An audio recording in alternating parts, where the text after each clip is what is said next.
Hello students. देखो last lecture में हम एटॉमिक स्ट्रक्चर में बात कर रहे थे बोहर मॉडल की। बोहर मॉडल के पॉस्टुलेट्स हमने लिखवाने शुरू किए थे, 2 या 3 पॉइंट हमने लिख लिए थे। मैं एक बात समराइज कर दूं। बोहर ने पहली बात तो ये कहा कि electron is revolving around the nucleus in the circular orbits and the centrifugal force is balanced by electrostatic force of attraction between electron and nucleus. ये पॉइंट हमने लिख लिया था। सेकेंड पॉइंट उन्होंने ये कहा कि out of infinite possible orbits electron केवल उन्हीं ऑर्बिट्स में मूव करता है जहां वो एनर्जी लूज नहीं करता, और उन ऑर्बिट्स को स्टेशनरी ऑर्बिट्स बोलते हैं या एनर्जी लेवल्स बोलते हैं या ऑर्बिट नंबर बोलते हैं।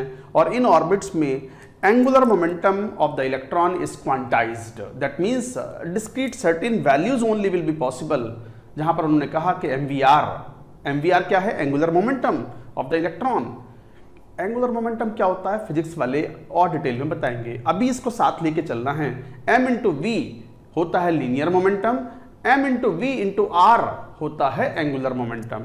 तो angular momentum is equal to n into h upon 2 मतलब h अपॉन 2 का इंटीग्रल मल्टीपल होना है। n की वैल्यू कोई भी पॉजिटिव इंटीजर हो सकता है, 1 2 3 अप टू इंफिनिटी। ये पॉइंट्स उन्होंने कहे थे। आगे के 1-2 पॉइंट्स और भी हैं, शायद 3 पॉइंट हमने लिख लिए थे I believe. Now fourth point क्या बोला उन्होंने कि ये जो ऑर्बिट्स होते हैं इनकी एनर्जी कांस्टेंट होती है, ये तो बोल दिया था।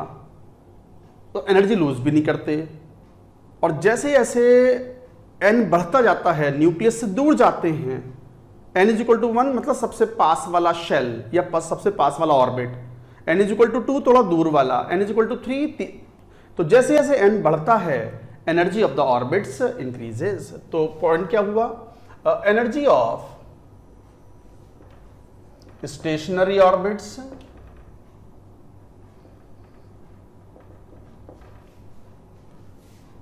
आर कांस्टेंट एज n मतलब ऑर्बिट नंबर। जैसे जैसे ऑर्बिट नंबर इंक्रीजेस, भाषा में लिख लो, as n orbit number increases energy of orbits increases. तो जैसे जैसे n बढ़ता है एनर्जी बढ़ती है, एनर्जी ऑफ ऑर्बिट या energy of electron in that orbit increases. तो जैसे जैसे n जितना ज्यादा, energy of the electron in the orbit is more. तो n अगर ज्यादा तो एनर्जी भी ज्यादा। ये पॉइंट उन्होंने कहा। तो इसका मतलब E1 से ज्यादा एनर्जी E2 की, E3 and so on E infinity. Increasing energy of the various orbits, n is the orbit number which can be the integer value. And the last point, fifth, energy कब emit या कब absorb होगी? कोई atom है, energy absorb करेगा या loose करेगा, कब करेगा? During electronic transitions.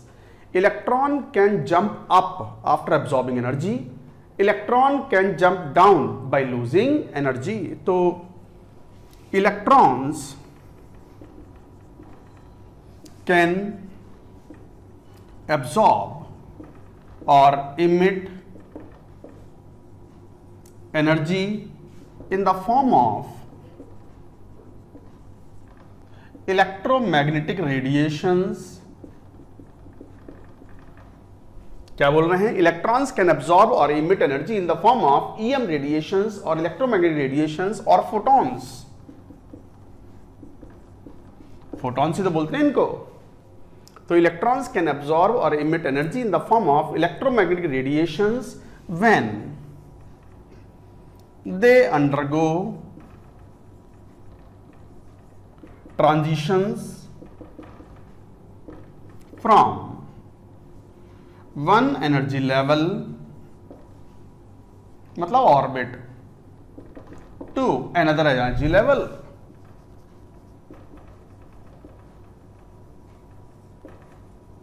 देखो क्या बात कही जा रही है।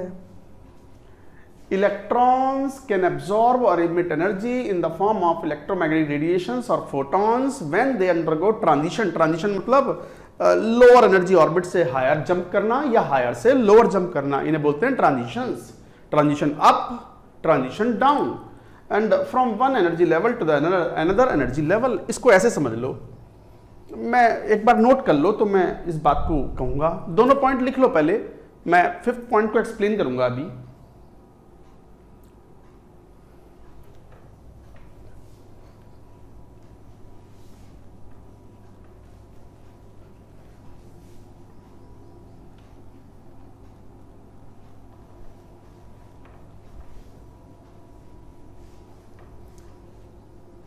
तो क्या पॉइंट कहा आपने? मान लो जैसे ये न्यूक्लियस है, ये पहला ऑर्बिट, दूसरा ऑर्बिट, तीसरा ऑर्बिट, चौथा orbit and so on up to infinite. n is equal to 1 2 3 4 and so on. तो सर ऑर्बिट कैसे? तो अरे सर्कुलर ही तो है, सर्कुलर ही तो है। इतने बड़े बड़े सर्किल कहां तक बनाऊं मैं? तो समझ गए बात को। ये न्यूक्लियस है, थोड़ा सेंटर में रख लो इसको, कोई बात नहीं, इस टाइप से। तो ये n is equal to first orbit, second orbit, third orbit and so on. जैसे जैसे n बढ़ रहा है एनर्जी इज इंक्रीजिंग, और हाईएस्ट एनर्जी किसकी है? इंफिनिटी वाले की। ये अभी आपने बोला, इस बात को हम शो भी करेंगे according to the Bohr's model. अब मान लो electron n is equal to 1 में है, यहां इलेक्ट्रॉन है, सर यहीं क्यों मानना है, 2 में क्यों ना हो सकता? किसी सिस्टम की जितनी एनर्जी कम होगी सिस्टम उतना ज्यादा स्टेबल होगा। ये हमेशा याद रखें, this is a very important statement. Energy of the system जितनी कम होगी system will be more stable, energy जितनी ज्यादा होगी system will be less stable. और आप तो जानते हो everybody is chasing for stability, हर कोई स्टेबिलिटी की तरफ भाग रहा है। स्टेबिलिटी किसको अच्छी नहीं लगती? तो इलेक्ट्रॉन भी अगर डिस्टर्ब ना किया जाए तो अपनी जिंदगी कहां गुजारना चाहेगा? n इज इक्वल टू 1 में। If at all electron is not disturbed, then it would like to remain in n is equal to 1 where its energy is minimum. तो एनर्जी जितनी कम होगी स्टेबिलिटी उतनी ज्यादा होगी। तो ये बात याद भी रखें, एनर्जी जितनी कम स्टेबिलिटी उतनी ही ज्यादा। तो इस तरीके से ये बात आप कहते हो कि एनर्जी जितनी कम होगी स्टेबिलिटी उतनी ज्यादा होगी। Presently electron is present in the n is equal to 1 because ये सबसे स्टेबल फॉर्म है इलेक्ट्रॉन के रहने के लिए। मान लो हाइड्रोजन एटम की बात कर लें, मान लो H एटम की बात कर लें। अब H एटम में तो है ही एक इलेक्ट्रॉन 1H1, यही तो है, एक ही तो इलेक्ट्रॉन है, ये रहा वो। न्यूक्लियस के अंदर एक प्रोटॉन है, न्यूट्रॉन होता नहीं एटॉमिक हाइड्रोजन में, प्रोटियम में। तो ये इलेक्ट्रॉन है, ये यहां जिंदगी गुजार रहा है। आपने इसे हीट दे दी या इस पर लाइट स्ट्राइक कर दी, ये ट्यूबलाइट है, इसकी रोशनी आ रही है, तो फोटोन की एनर्जी या हीट एनर्जी लेकर के it can absorb energy in the form of heat और in the form of light. Light means electromagnetic radiations. It may jump down, it may jump up. मान लो यहां आ गया, यहां आ गया इलेक्ट्रॉन, क्या लिखोगे यहां? आफ्टर एब्सॉर्बिंग एनर्जी, बल्कि ऐसा लिखो, electron jumps up after absorbing energy.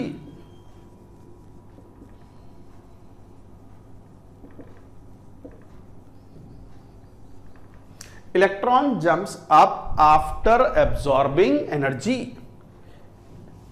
either heat or light. Light मतलब इलेक्ट्रोमैग्नेटिक रेडिएशंस। तो या तो हीट या लाइट के फॉर्म में it will absorb energy and it can jump up from lower energy orbit to the higher energy orbit. But higher energy orbit मान लो 4 पे आ गया वो, यहां आके इट बिकम्स अनस्टेबल, क्योंकि 4 पर एनर्जी ज्यादा है उसकी, और एनर्जी ज्यादा है तो सिस्टम क्या हो गया है? अनस्टेबल। और अनस्टेबल हो गया तो एवरीथिंग फॉर स्टेबिलिटी, वापस से स्टेबिलिटी गेन करने के लिए it will jump down.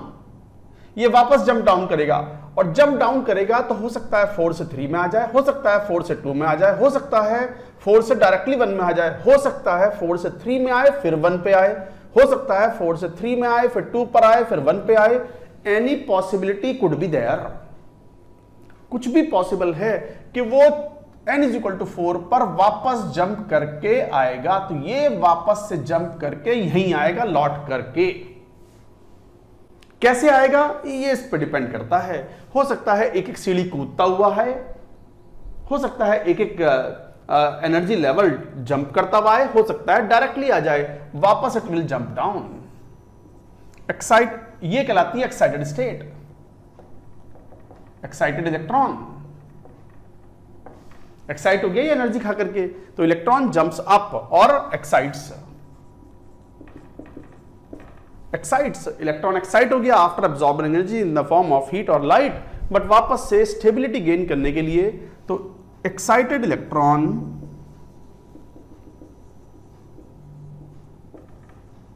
Jumps down to gain stability. तो excited electron jumps down to gain stability and finally returns to the original state. What? N is equal to 1, क्योंकि N is equal to 1 is the most stable state for the electron in the hydrogen atom.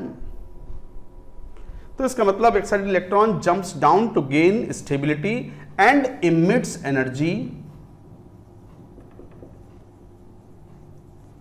in the form of photon. Photon के form में energy emit करेगा। तो इसका मतलब energy absorb कब होगी और इमिट कब होगी? अगर एब्जॉर्ब कब होगी और इमिट कब होगी? अगर इलेक्ट्रॉन जंप कर रहा है from lower to the higher orbit, it will jump after absorbing energy. अगर हायर से लोअर पे जंप कर रहा है तो it will emit energy only in the form of photons और लाइट। अच्छा, नीचे से ऊपर जा सकता है ये हीट खा के या लाइट खा के, फोटोन खाने के बाद, एब्जॉर्ब करने के बाद, बट जब जंप डाउन करेगा तो it will emit energy only in the form of photons. तो ये सब इंपॉर्टेंट पॉइंट्स हैं, एक बार में समझ में नहीं आते, ये 2-3 बार समय लगता है थोड़ा सा। और एनर्जी डिफरेंस कितना, मान लो N1 लेवल से N2 लेवल पे गया, एनर्जी एब्जॉर्ब की, तो क्या बोलोगे? E N2 minus E N1 is equal to hc upon lambda, energy of photon, energy of photon। अगर मान लो N2 से N1 पे जंप कर रहा है, where N2 is greater than N1,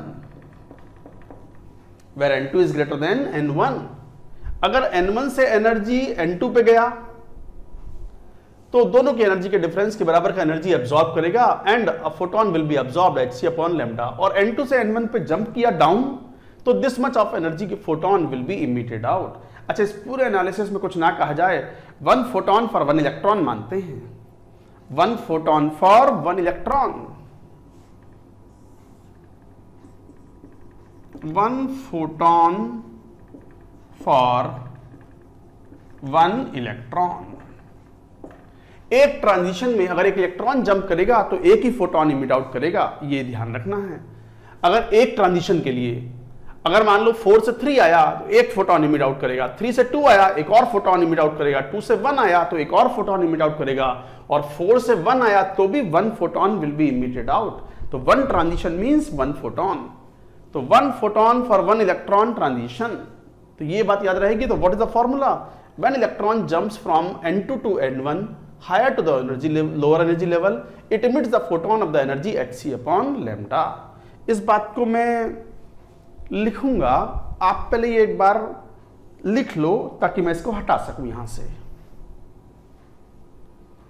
ये सबसे महत्वपूर्ण, सबसे इंपॉर्टेंट पॉइंट है बोहर मॉडल का, note it down.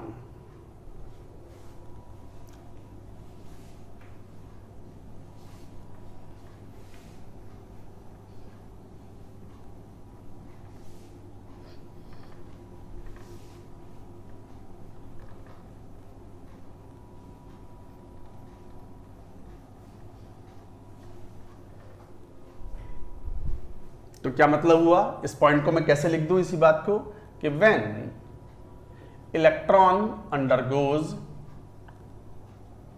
Transition from N2 to N1, N2 is greater than N1, then energy of emitted photon hc upon lambda is equal to En2 minus En1। This is a useful expression जो अभी हमने बात कही है। तो electron undergoes transition from the state N2 to N1, तो जहां से जहां तक का ट्रांजिशन किया है उस एनर्जी लेवल से लोअर एनर्जी लेवल के बीच की एनर्जी के डिफरेंस के बराबर का एक फोटोन इमिट आउट होगा। तो energy of the emitted photon hc upon lambda is equal to En2 minus En1। इसका यूज थोड़ी देर में करेंगे। ये थे postulates of the Bohr model. अब इस पोस्टुलेट्स का करें क्या सर, क्वेश्चन कैसे सॉल्व होंगे, आएंगे कैसे क्वेश्चन, बताएंगे ना अभी। बट यहीं पे एक बात लिख लो, बोहर मॉडल की भी लिमिटेशन है। बोहर मॉडल एक बहुत बड़ी सक्सेस थी। Bohr model was found to be successfully applied और applicable on single electron species like hydrogen and H like species. It explains satisfactorily the spectrum of atomic hydrogen and single electron species, but fails for multi-electron species. लिखो इस बात को as a note. Bohr model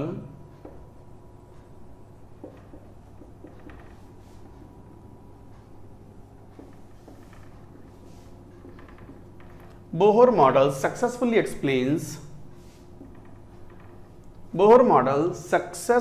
explains the spectrum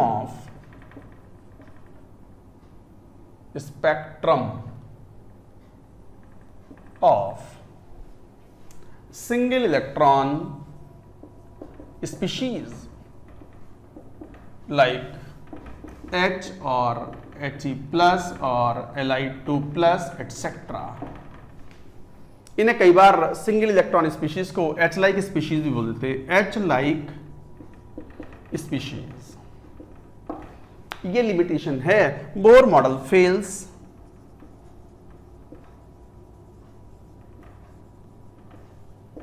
to explain spectra of multi-electron species, जैसे sodium, potassium, chlorine etcetera, including helium. Helium में भी 2 electron हैं। तो sir आपने ऊपर अरे वो हीलियम प्लस था, ये हीलियम है। हीलियम में 2 इलेक्ट्रॉन होते हैं। हीलियम प्लस में 1 इलेक्ट्रॉन बाहर निकाल फेंका तो He प्लस में 1 ही इलेक्ट्रॉन है। तो Bohr model successfully explains the spectrum of the single electron species but fails to explain the spectrum of multi electron species. दूसरे शब्दों में Bohr model is applicable only for single electron species. तो इसका मतलब और Bohr model is applicable only on single electron species. तो Bohr model is applicable only on single electron species या Bohr model is applicable only for single electron species. तो this was an important point. अब बात आती है Bohr model को apply करते हुए how to find out the expression of the velocity, radius of the orbit, चक्कर काट रहा है ना electron, energy and all those things. यहां तक की बात नोट करो। Numerical portion will start now. Note it down.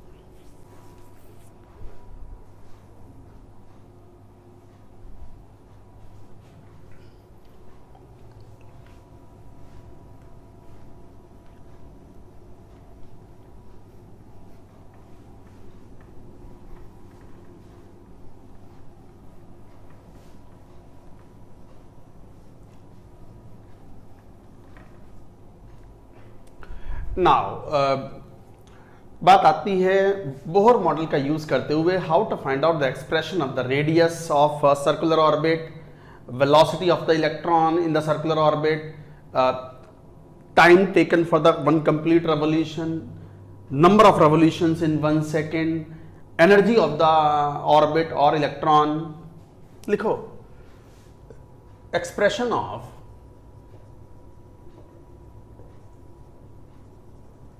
radius of circular orbit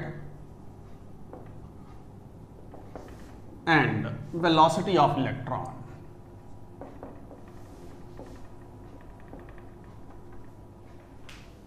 पहले ये दो एक्सप्रेशन फाइंड आउट करते हैं।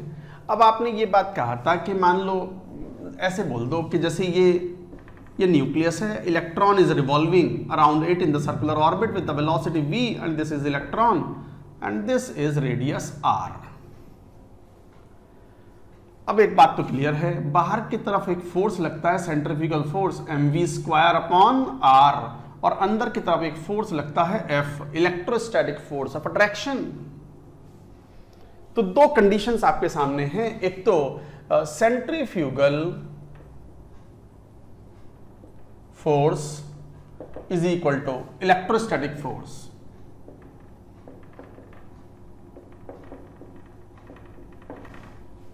What is centrifugal force? mv²/r. r is the radius of the circular orbit, m is the mass of electron and v is the velocity of electron. Should be kq1 q2 upon r square. इसको अगर थोड़ा solve करो तो कितना बन गया, ये k q1 ze and electron upon r square mv²/r। चूंकि दोनों ऑपोजिट में हैं तो इसका मैग्नीट्यूड ही लेना है। Centrifugal force is made equal to the magnitude, क्योंकि दोनों ऑपोजिट डायरेक्शन में हैं तो दोनों का वेक्टर सम कितना हो जाएगा, 0, या फिर दोनों के मैग्नीट्यूड बराबर हो गए। अपोजिट डायरेक्शन में तो मैग्नीट्यूड बराबर कर दो, तो मैग्नीट्यूड इज दिस वैल्यू। तो यहां पर क्या बोलोगे, एक्सप्रेशन आ गया mv²/r is equal to kze²/r², equation number 1। This is a very very useful equation, इससे बहुत सारी बातें कह पाओगे आप। साथ ही साथ एक बात और, बोर ने अपने तरफ से एक बात बोली थी कि angular momentum of the electron in the circular orbit is integral multiple of h/2π। तो इसका मतलब angular momentum mvr is equal to n into h/2π। This is what, angular momentum of electron.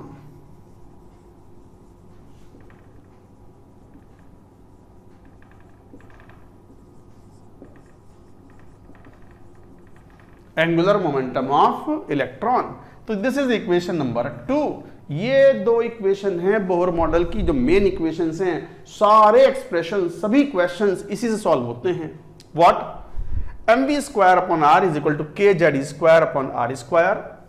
दूसरी, angular momentum mvr is equal to n into h/2π। ये दो equation अगर याद हैं आपको तो बस मान लो आपने पूरा बैटल जीत लिया, पूरा युद्ध जीत लिया आपने। तो लेट अस टेक दिस। तो mv²/r is equal to kze²/r², इन दोनों से expression of radius, expression of rn, n stands for nth orbit, radius of nth orbit. तो जरा देखो यहां पर हमें पता है r की वैल्यू कितनी हो गई, यहां से ले लो आप।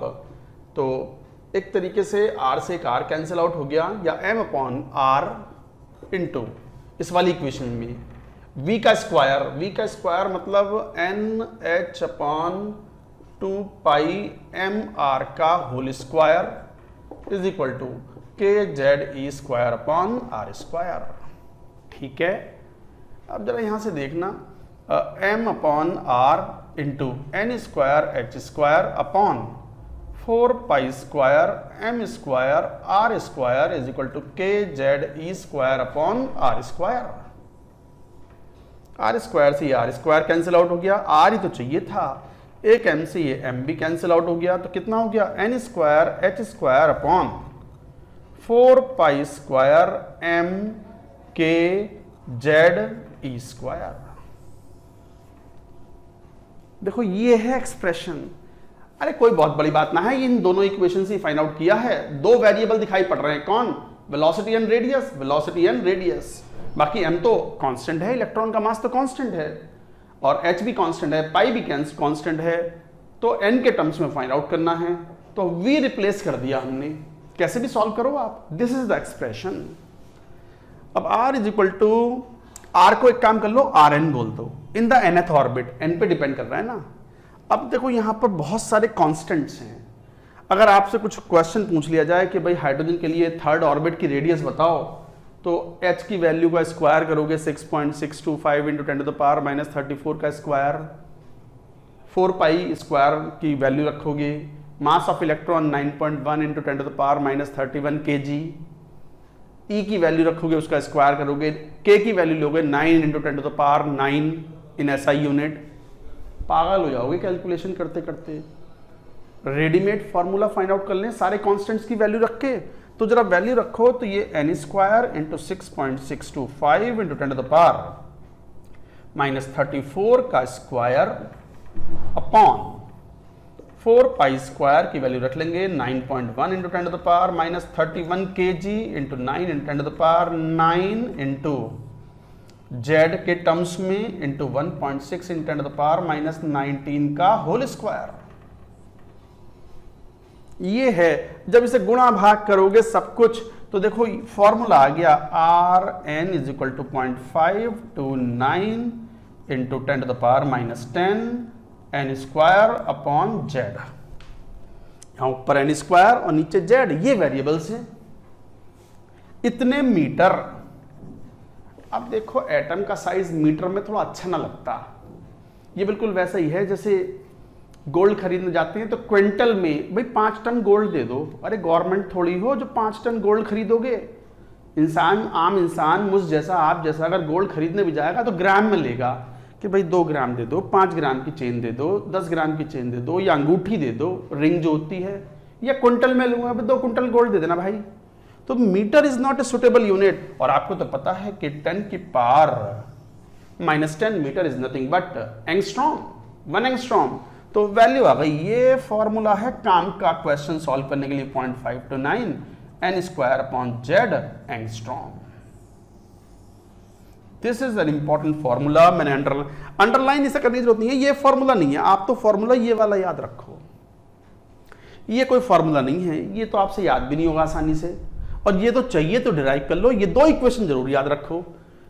mvr is equal to nh upon 2 pi, mv square upon r centrifugal force is equal to the electrostatic force of attraction between electron and nucleus. तो इस तरीके से you get the first expression, radius of electron in the nth circular orbit is equal to 0.529 into n square upon z। n क्यों लगा दिया? nth orbit में, radius of nth orbit. तो इस तरीके से ये एक्सप्रेशन था। ये था रेडियस का। हमें और किसका फाइंड आउट करना है? वेलोसिटी का। Note it down. पहले ये बात नोट करो, पहले ये बात नोट कर लो।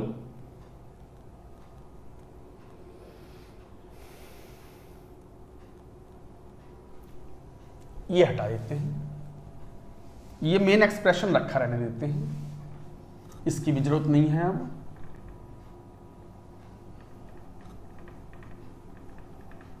ये भी हटा दो।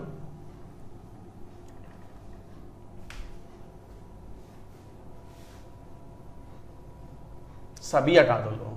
मैं वो 2 एक्सप्रेशन एक बार लिख देता हूं जिनकी मदद हमें चाहिए रहेगी। कौन कौन से?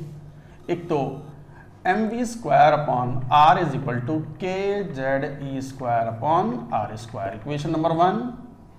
mvr is equal to nh upon 2 pi. Copy में लिख लिख करके 1-2 बार डिराइव करें ये सब, तब याद होंगे ये सब। और रेडियस का एक्सप्रेशन हमारे पास आ चुका था, Rn is equal to 0.529 into n square upon z angstrom में। अच्छा, अभी एक एक्सप्रेशन ये भी आया था Rn क्या था? n square h square upon 4 pi square m k z e square. तो n square h square upon 4 pi square m k z e square. Now expression of velocity.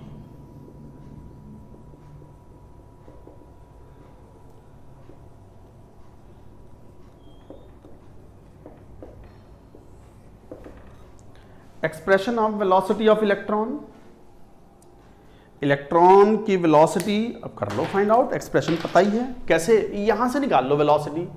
तो क्या बोल दें? v is equal to N H upon 2 pi into 1 upon M R N बोल दो, यहां V N बोल रहे हैं तो एन लगा दिया यहां। जरा रखना expression N H upon 2 pi into 1 upon M into what is R N, ये वाली वैल्यू लो, एन स्क्वायर एच स्क्वायर, ऊपर पहुंच गया बाकी का 4 पाई स्क्वायर एम के जेड ई स्क्वायर। गाइज ये 2 पाई से ये पूरा 2 पाई के बराबर कैंसिल आउट हो गया और एक एन एच से ये पावर भी हट गई, एम से एम उड़ गया। देखना वेलोसिटी का एक्सप्रेशन क्या आ गया, ये तो कुछ बचा नहीं, नीचे एन एच आ गया तो 2 pi K Z E square upon N H. वापस ये सारे कॉन्स्टेंट्स की वैल्यू पुट कर लो and then you get the expression V N is equal to what, एक तो n वेरिएबल था और एक z वेरिएबल है और ये वैल्यू आती है लगभग 2.19 into 10 to the power 6 into Z upon N metre पर सेकेंड। ये है expression for velocity of electron in the nth orbit.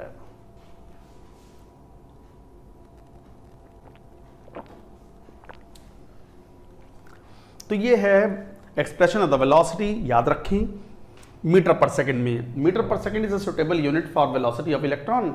Electron बहुत तेजी से चक्कर काटता है, millions of meter per second, 10 की पावर 6 का ऑर्डर मीटर पर सेकंड, मतलब हजारों किलोमीटर पर सेकंड। 1 किलोमीटर में हजारों kilometre, much much higher than the speed of jets, supersonic jets. अरे वो छोड़ो, तो बहुत छोटे हैं इसके सामने।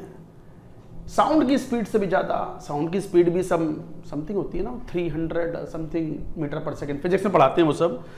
This is millions of meter per second, such high speed but still much lower than, hundreds of times lower than the speed of light. Speed of light के बराबर तो हो ही नहीं सकता वेलोसिटी ऑफ इलेक्ट्रॉन, वरना मास ऑफ इलेक्ट्रॉन, मूविंग मास क्या हो जाएगा, इनफाइनाइट। ये बात हमने कही थी एक लेक्चर में, हालांकि कोई यूजफुल पॉइंट नहीं है। तो ये था expression of the velocity, expression of the radius.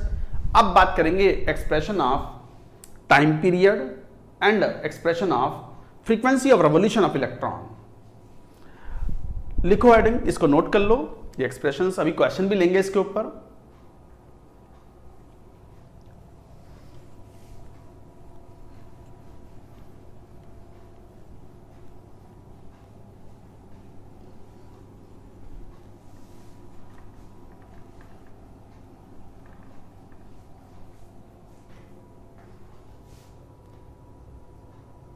Expression of time period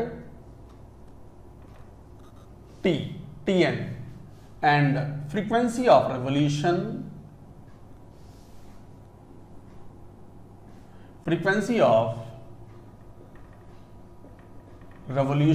of electron Fn। ये वो फ्रीक्वेंसी नहीं है, लाइट की फ्रीक्वेंसी नहीं है, न्यू नहीं है ये इलेक्ट्रॉन के चक्कर काटने की फ्रीक्वेंसी है कि 1 सेकंड में कितने चक्कर काटेगा, that is frequency of revolution Fn। ये एक्सप्रेशन फाइंड आउट करने हैं, तो करो find out. What is time period,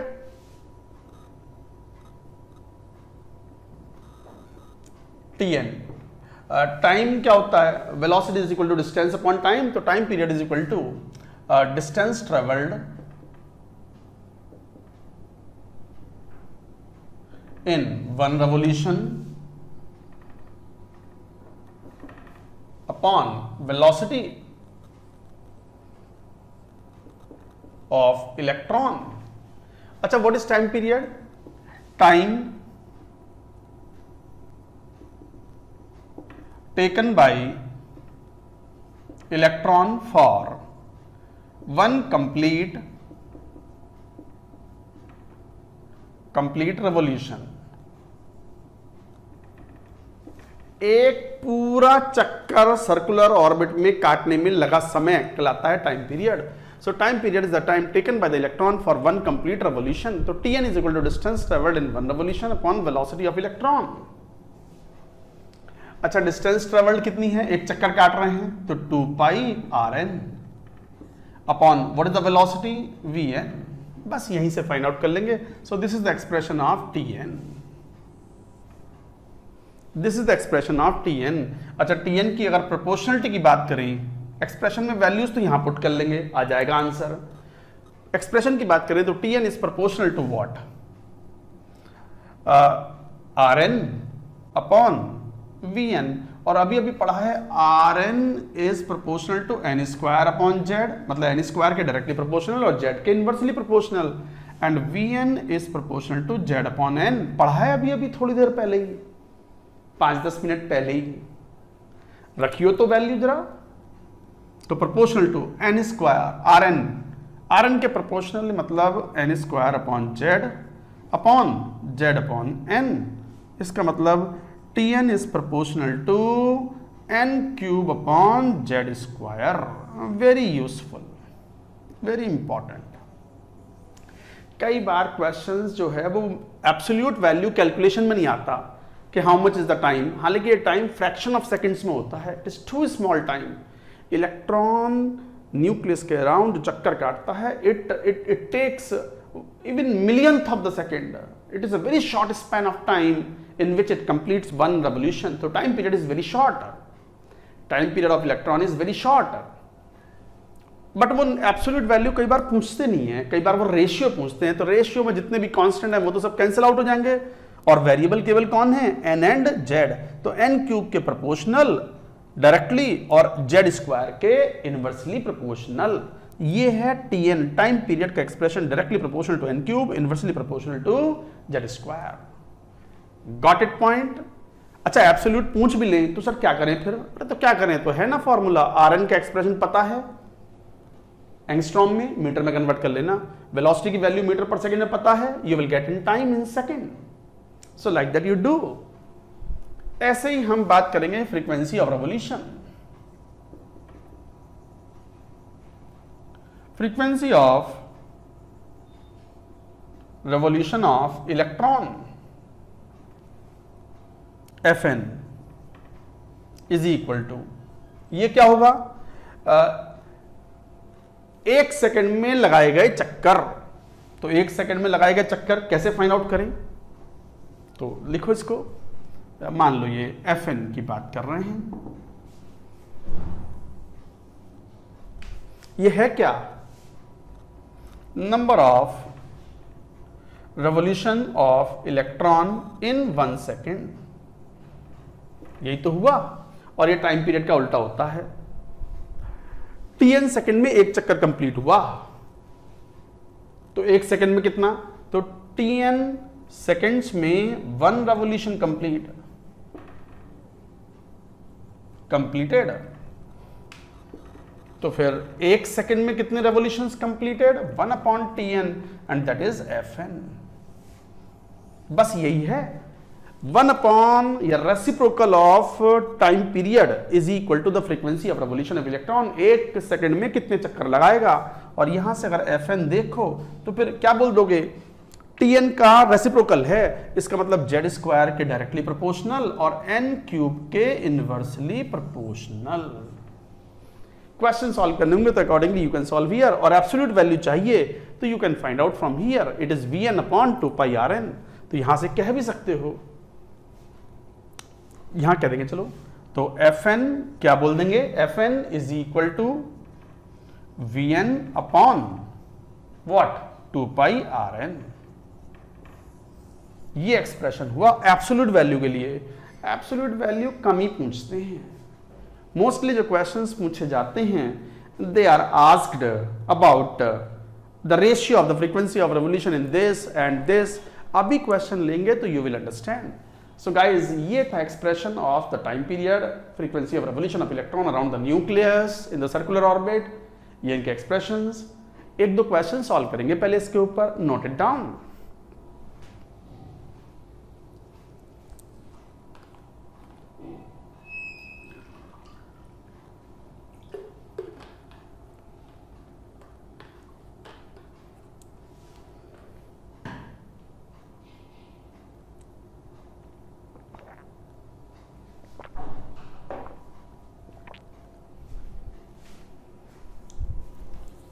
इसको क्लीन कर देते हैं।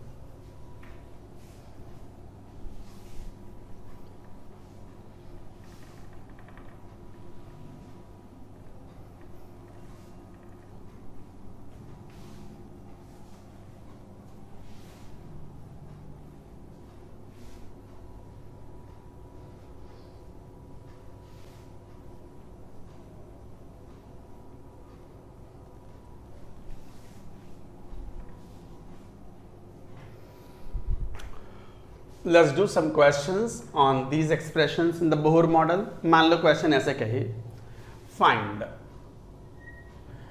radius of electron in first orbit of H atom. Hydrogen atom के फर्स्ट ऑर्बिट में what is the radius of electron revolution में।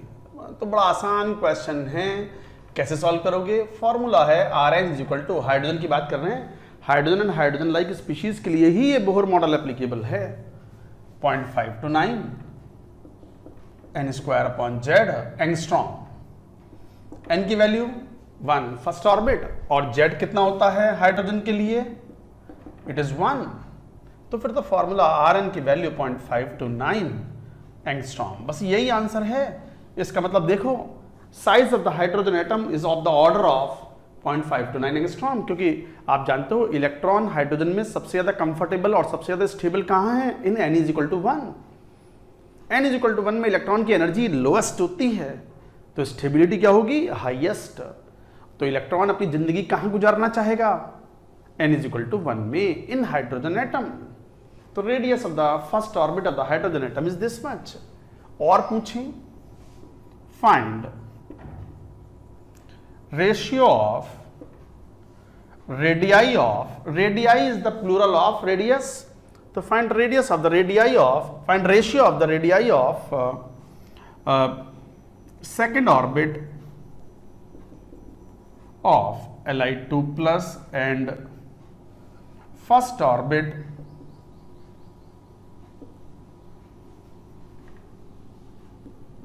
ऑफ, मान लो कुछ बोल दें He प्लस, मान लो यही क्वेश्चन हो, करो सॉल्व। पहला तो चेक करो कि इनके ऊपर बोहर मॉडल एप्लीकेबल है भी या नहीं है।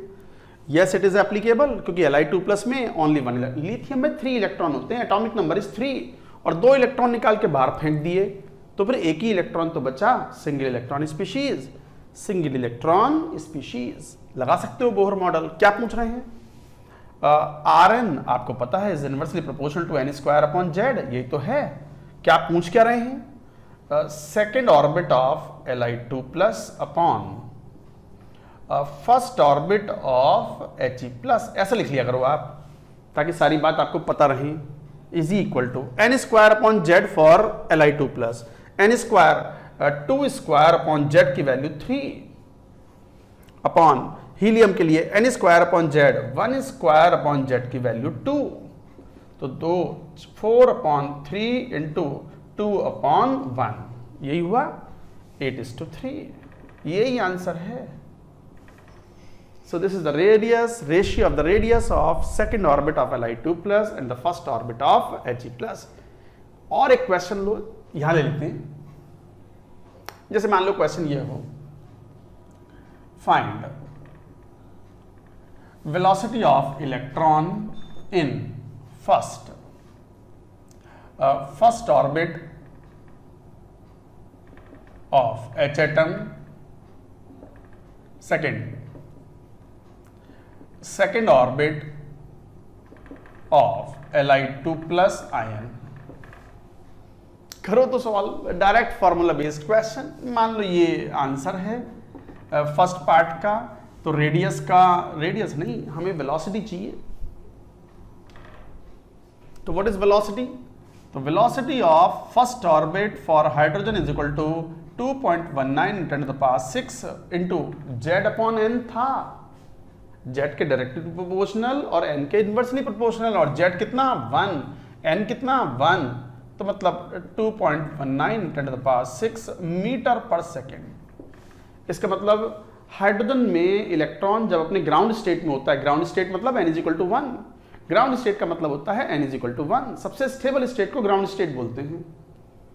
तो ग्राउंड स्टेट में जब n=1 में है इलेक्ट्रॉन, तो speed is so high, millions of meter per second, such a high speed. Second part, velocity in the second orbit of con Li2 plus. तो फॉर्मूला लगाओ 2.19 10 to the power 6 into z upon n.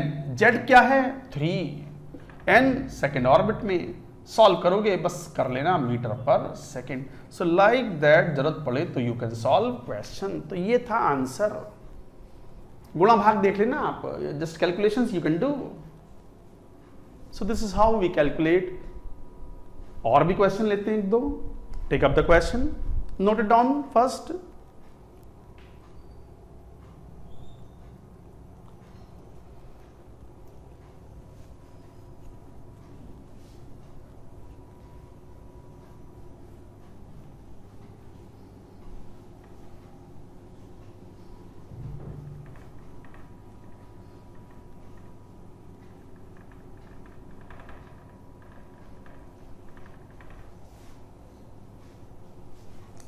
Let us take one question.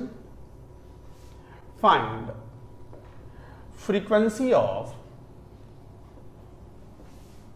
revolution of electron in third orbit of He plus and second orbit of Li2 plus। बस ये question है, करो solve जरा एक बार। इस बार आप सॉल्व करो, फॉर्मूले आपको सब पता ही हैं।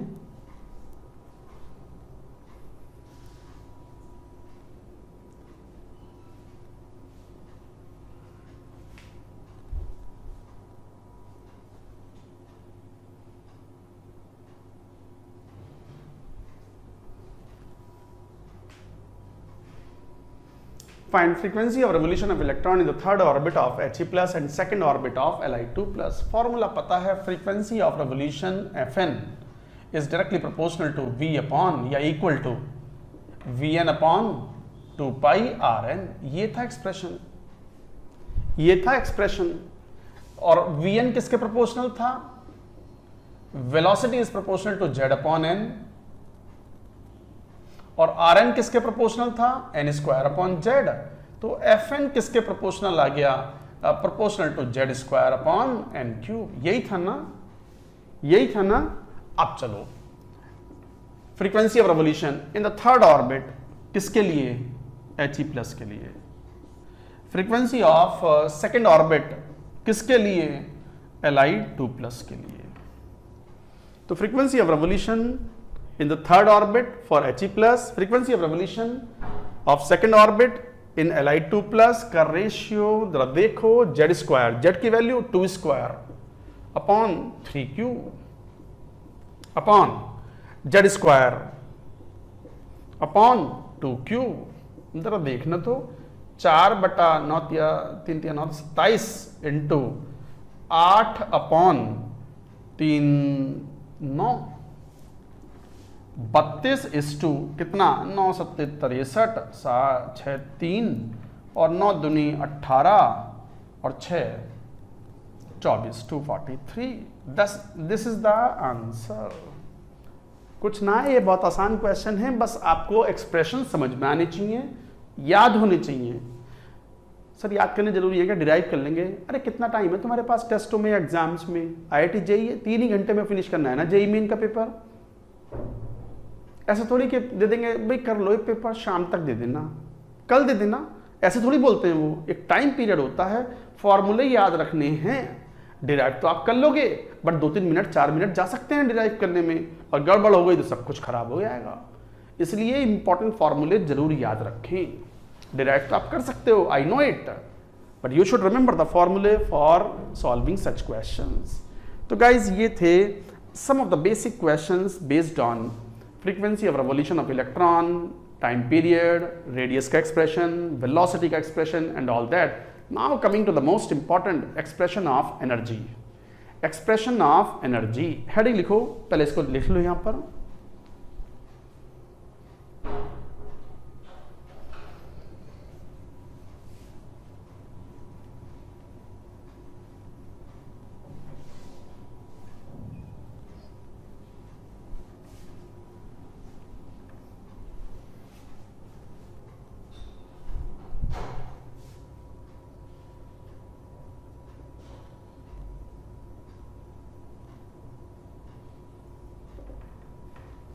एक्सप्रेशन ऑफ एनर्जी, एनर्जी का एक्सप्रेशन, इलेक्ट्रॉन रिवॉल्व कर रहा है तो it will have the kinetic energy, it will have the potential energy because of the forces of attraction, but potential energy is negative, kinetic energy is positive.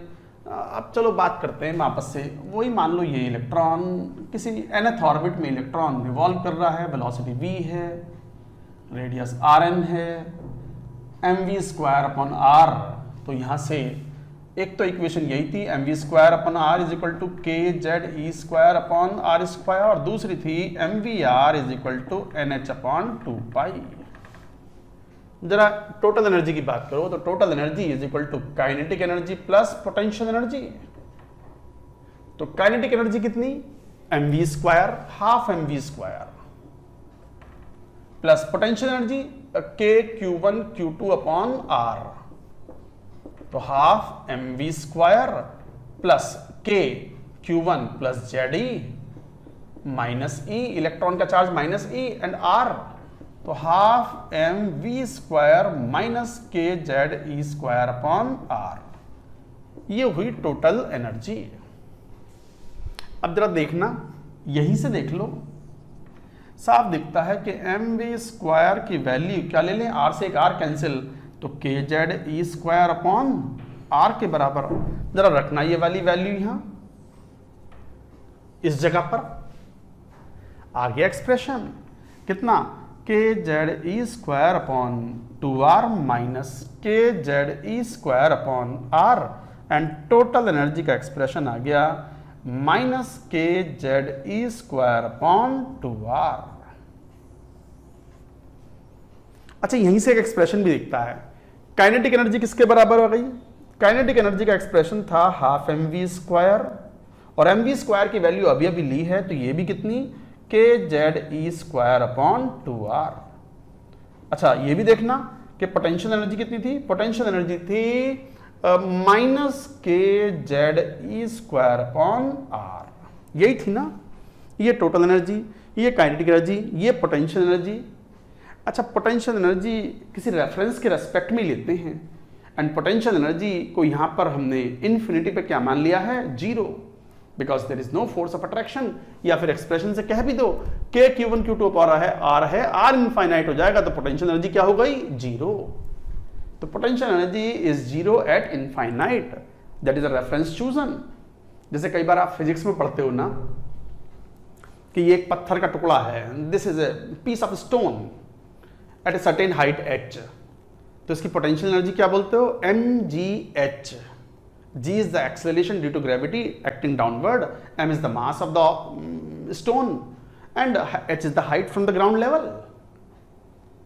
तो पत्थर को जैसे ये पकड़ा हुआ है तो इसकी पोटेंशियल एनर्जी mgh है, छोड़ दो इसे, नीचे गिरेगा, it will gain kinetic energy, it will accelerate, और जब ये जमीन से टकराएगा, when it strikes on the ground, then it will have the kinetic energy, and that potential energy is converted into kinetic energy. So the kinetic energy, or the velocity with which it strikes on the ground, is compensated because of the loss of the potential energy, because of the decrease in height. तो हमने ground level पे potential energy को क्या मानना है, 0। ऐसे ही हमने यहाँ इलेक्ट्रॉन का इन्फिनिटी पे एनर्जी कितनी है, पोटेंशियल एनर्जी 0। तो potential energy is 0 eight infinite, potential energy is equal to 0 at infinite.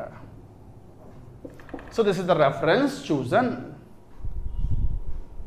Infinite का मतलब when n is equal to infinite or r is equal to infinite. तो यहां से जरा एक्सप्रेशन को देखोगे तो देखो, मुझे एक बात समझ में आ रही है। आप ये बात कह सकते हो कि पोटेंशियल एनर्जी का जो मैग्नीट्यूड है, this is 2 times of the magnitude of total energy, and which is 2 times of kinetic energy. ये है एक्सप्रेशन, वेरी इंपॉर्टेंट, कई बार क्वेश्चन सॉल्व करने में काम आता है ये। अभी तो हमने मेन एक्सप्रेशन फाइंड आउट ना करा, इसे इक्वेशन नंबर 1 बोल दो। हम तो यूं कह रहे हैं कि पोटेंशियल एनर्जी का जो मैग्नीट्यूड होता है, it is 2 times the magnitude of the total energy, which is equal to, या यूं कह सकते हो 2 into काइनेटिक एनर्जी। अब मैग्नीट्यूड की जरूरत नहीं है काइनेटिक एनर्जी में, because kinetic energy is always positive. Half mv square, mass can not be negative, velocity का square can not be negative for any real number. तो इसका मतलब magnitude of the potential energy is equal to 2 times the magnitude of total energy. Potential energy का magnitude को हम 2 into kinetic energy भी बोल सकते हैं। तो गाइस इस तरीके से हम ये बात कहते हैं। I hope you have understood the point. कभी कभी क्वेश्चन सॉल्व करने में ये काम में आएगा। क्लियर? अभी बात खत्म ना हुई है। इस इक्वेशन नंबर 1 से we have to find out R N की वैल्यू रख करके we have to find out the expression of energy. तो एक काम करो, पहले ये वाली बात पूरी नोट कर लो, नोट इट डाउन।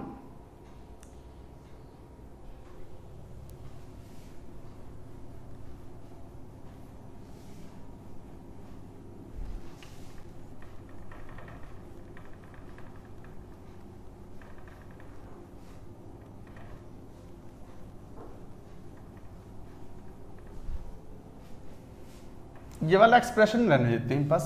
अभी लो देखो यहां पर, तो इसका मतलब टोटल एनर्जी को हम एक काम करते हैं En लिख देते हैं। En energy in the nth orbit, total energy is equal to minus K Z E square upon 2 into R N. क्या था? N square H square upon 4 pi square M के जेड ई स्क्वायर। ये था expression. तो ये value जब ऊपर लेके जाओगे तो 2 से ये 2 टाइम्स कैंसिल हो गया, तो माइनस कितना 2 pi square M K square Z square E की पावर 4 अपॉन एन स्क्वायर एच स्क्वायर। ये है En का एक्सप्रेशन। वेरिएबल तो ये 2 ही हैं।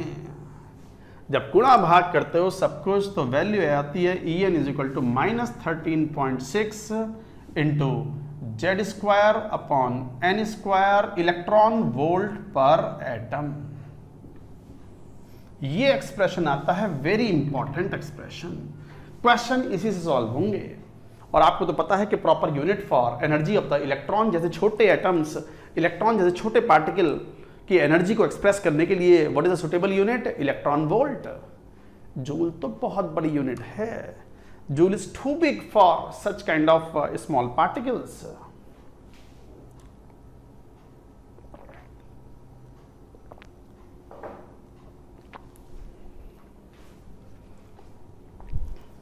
तो En is equal to minus 13.6 z square upon n square. This is the expression. साफ दिखता है कि En is proportional to z square and inversely proportional to n square. z जितना ज़्यादा होगा और n जितना कम होगा, एनर्जी उसके हिसाब से वेरी करती चली जाएगी। So like that you have to say. तो En is proportional to z square and En inversely proportional to n square. तो इस तरीके से आप ये डिफाइन करते हो। ये एनर्जीज का एक्सप्रेशन है। अगर इसको एनर्जीज को हम हाइड्रोजन के लिए देखें तो हाइड्रोजन के लिए फॉर हाइड्रोजन जेड की वैल्यू 1 हो गई, तो एक्सप्रेशन क्या हो गया? En is equal to minus 13.6 upon N square electron volt पर एटम। तो इसका मतलब E1 कितना हाइड्रोजन के लिए? Minus 13.6 electron volt. E2 कितना? 2 रख दो n की वैल्यू, तो 2 स्क्वायर 4 से तो minus 3.4 electron volt. E3 calculation करोगे तो माइनस 1.51 इलेक्ट्रॉन वोल्ट। E4 की वैल्यू कैलकुलेट करोगे माइनस 0.85 इलेक्ट्रॉन वोल्ट। E5 की वैल्यू हो जाएगी माइनस 0.544 इलेक्ट्रॉन वोल्ट। तो सर ये तो हम कैलकुलेट कर लेंगे, याद भी करना है क्या? हाँ करना है। Yes, remember it, memorize it, memorize करो। क्यों? क्वेश्चन जब सॉल्व होंगे तो समय बचता है। अगर ये चीजें याद होती हैं आपको तो ध्यान दो। जैसे हाइड्रोजन एटम है, उसमें अगर n इज इक्वल टू 1 है तो एनर्जी ये है। इससे और 3.4 के बीच में एनर्जी माइनस 13.6 से और माइनस 3.4 के बीच में कोई एनर्जी नहीं है इलेक्ट्रॉन की हाइड्रोजन एटम में। इसका मतलब in the hydrogen atom energies of the electrons are not continuous, they are discrete values. Discrete का मतलब certain values only, not the every continuous value. So discrete values हैं, और जब भी कोई discrete values होती हैं किसी पैरामीटर की, उसे बोलते हैं हम quantized, उसे बोलते हैं quantized. तो not the continuous values of the energies.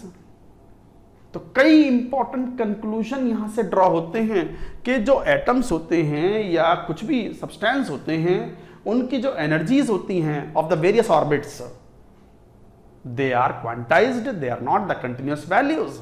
तो energy of the electron is quantized. अच्छा, नेगेटिव साइन ये इंडिकेट करता है कि टोटल एनर्जी नेगेटिव है. That means there is a force of attraction between electron and nucleus. होना भी चाहिए. Electron is negative and nucleus is positive.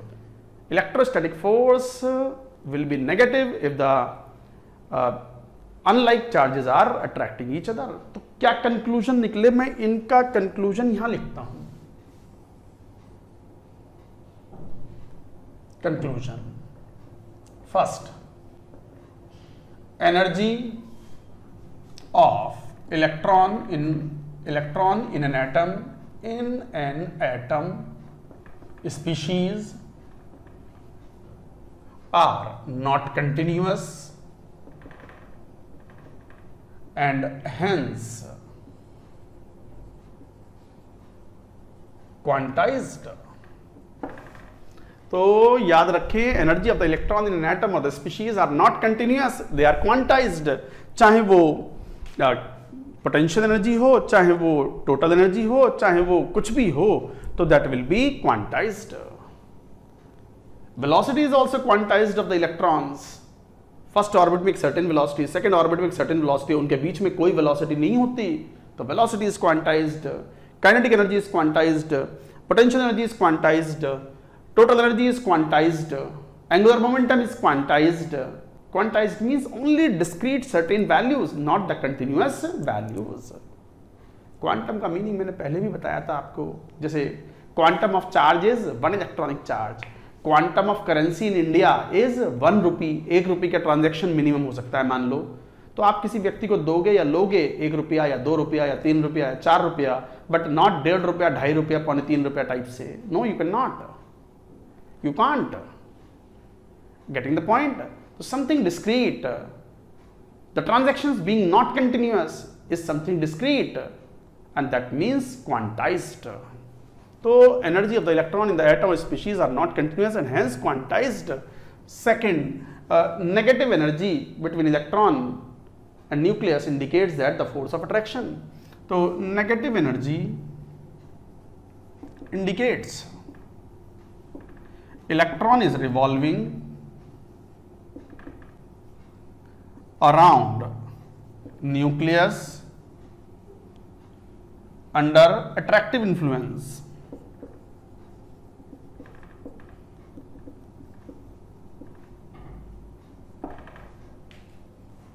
Under attractive influence. Negative energy का मतलब electron is revolving around the nucleus under attractive influence. So it is a bound motion, it is not a free motion. ऐसा नहीं कि electron चक्कर काट के मन करा तो भाग गया छोड़ के खुद ही, मैं जा रहा हूं.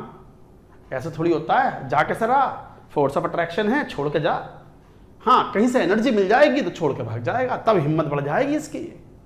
But without any external aid और without any external help, electron cannot leave the attractive influence of the nucleus, so it is a bound motion around the nucleus. Guys, समझ में आ रही बात? तो ये था एनर्जी लेवल डायग्राम. भी बनाओ एक बार, नोट इट डाउन. ये दोनों पॉइंट्स बहुत इंपॉर्टेंट थे.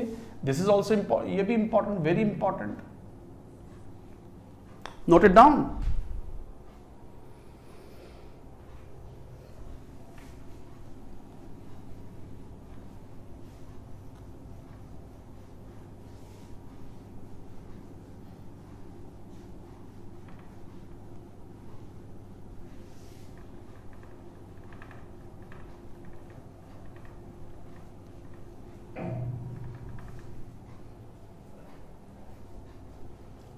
Energy level diagram of hydrogen.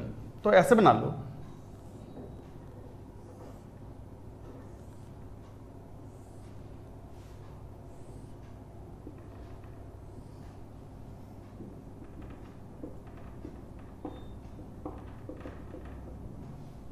-13.6 electron volt, -3.4 electron volt, -1.51 electron volt, -0.85 electron volt, -0.544 electron volt, 0।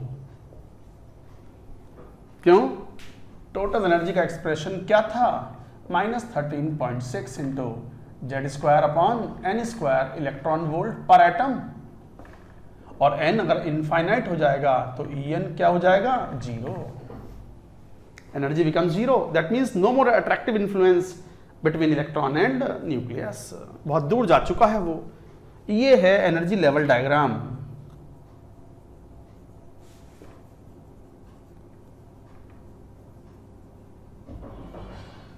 For H atom, atomic hydrogen के लिए। The energy difference in the first and second orbit is 10.2 electron volt. First and third orbit is 12.09 electron volt. First and fourth orbit is 12.75 आ जाएगा। देखें तो कितना आ जाएगा? 13.6 into 0.85, हाँ 12.75 electron volt. 2 से 4 का energy difference is 2.55 electron volt. 2 से 3 का एनर्जी डिफरेंस अगर चेक करोगे तो कितना? 1.89 electron volt. So like that you say the energy difference between the various energy levels. अब बात आती है कि सर ये याद करने हैं क्या? हाँ करने हैं, बिल्कुल 100%, 100% you have to remember. Sir calculate कर लेंगे हम, रटवा क्यों रहे हो? लॉजिक पे चलो, आप ही तो कहते हो। अबे सुन ले, रटे हुए होंगे तो इनमें क्वेश्चंस में बहुत quickly you can solve. Otherwise कई बार कैलकुलेशंस में फॉर्मूले में स्क्वायर आ रहा है इनका, कैलकुलेशंस बिकम टफ, और ये वैल्यू यदि याद होती हैं तो कई बार क्वेश्चंस बहुत क्विकली सॉल्व हो जाते हैं। अदरवाइज कैलकुलेशन में आप थक जाते हो, करते करते टाइम वेस्ट होता है। तो time saving is another important aspect in the exam point of view. Guys, for hydrogen you should remember energy of at least 5 levels, -13.6, -3.4, -1.51, -0.85। Calculation कर सकते हो आप फॉर्मूले में रख करके इस तरीके से, -0.554, और वो इन्फिनिटी, और इनके एनर्जी के लेवल्स में है तो उनकी एनर्जी का डिफरेंस भी याद रखना है। First and second 10.2, first and third 12.09, first and fourth 12.75, second and third 1.89, second and fourth 2.55। At least इतने एनर्जी लेवल्स के डिफरेंसेस भी आपको याद होने चाहिए। मेमोराइज, रोज सुबह 5 बजे उठ करके एक बार मेमोराइज करो। सुबह सुबह बहुत बढ़िया याद होता है ये। Memorise very important. अब जब कह रहे हैं इंपॉर्टेंट तो बार बार मत कहलवाओ हमसे, याद कर लेना। इनका यूज जब क्वेश्चन सॉल्व करोगे तो you will understand and accordingly this is the important thing. तो ये था बोहर मॉडल में expression of the energy, meaning of the quantized energies and such kind of things. अच्छा, अब एक दो क्वेश्चन भी सॉल्व करो। जैसे मान लो एक क्वेश्चन ऐसा हो, पहले इसको नोट कर लो, then will take some questions on it. Note it down.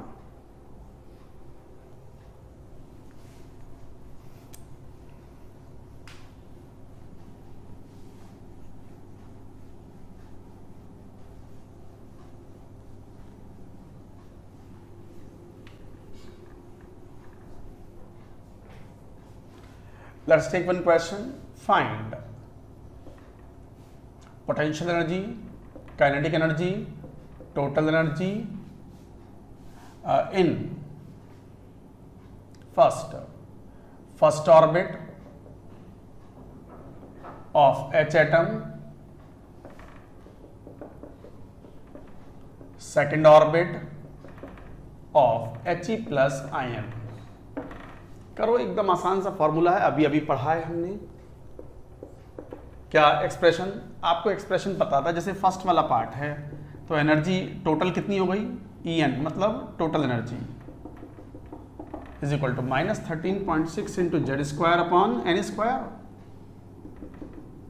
Hydrogen की बात कर रहे हैं तो 1 स्क्वायर, और फर्स्ट ऑर्बिट की बात कर रहे हैं तो 1 square minus 13.6 electron volt. Even याद भी होती है ये वैल्यू, अभी अभी कहा याद करने के लिए, तो सर इतनी जल्दी थोड़ी याद होंगी, घर समय तो दो। हाँ हाँ समय लेना, कर लेना याद। तो माइनस 13.6 इलेक्ट्रॉन वोल्ट। अब आपको पता है कि पोटेंशियल एनर्जी क्या होती है, 2 times of total energy. So minus 13, 13 दूनी 26, 27.6 दूनी 12 electron volt. And what is kinetic energy? It is the equal to the magnitude of total energy, and that is 13.6 electron volt positive. ये first part. Coming to the second part. करो जरा second part, आप ही solve करो.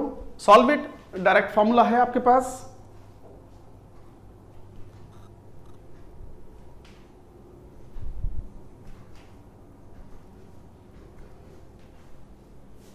तो देखो क्या था, energy of electron En का एक्सप्रेशन क्या था, तो E सेकेंड ऑर्बिट किसके लिए, He प्लस के लिए, तो माइनस 13.6 इंटू जेड की वैल्यू क्या होती है 2, तो 2 स्क्वायर अपॉन सेकेंड ऑर्बिट, वो भी 2 स्क्वायर, तो माइनस 13.6 इलेक्ट्रॉन वोल्ट ही हो गया ये भी।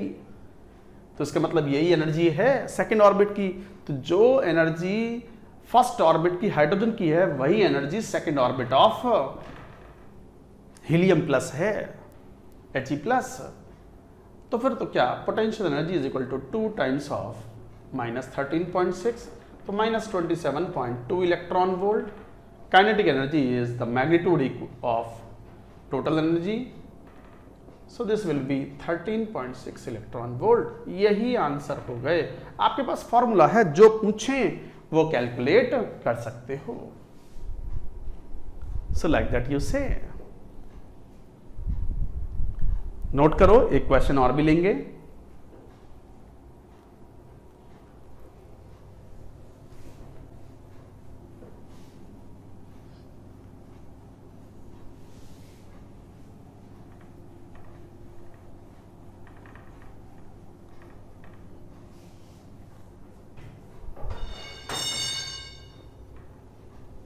Late us take another question. Question मान लो ऐसे पूछ लें कि find ratio of total energy of electron in fourth orbit of H atom and sixth orbit, second orbit of Li2 plus ion।